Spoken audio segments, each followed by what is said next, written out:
How to find your watch later playlist on YouTube. Hello everyone, welcome to our channel Official Help Tech. Now let's get started.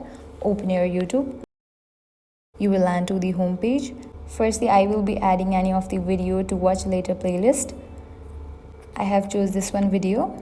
To add any video to watch later playlist, all you have to do is long press on the video in this way and different options will pop up. Select the option of save to watch later.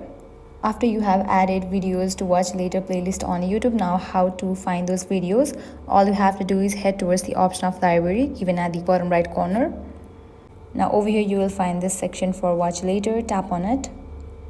Now over here you will be able to find all the videos that you have added to watch later playlist on YouTube. Just few seconds ago I have added this video to my watch later playlist and it has appeared over here. So this is how you can find your watch later playlist on YouTube. I hope now you guys are clear about it. If you guys find this video helpful, make sure to like, share and subscribe. Thank you.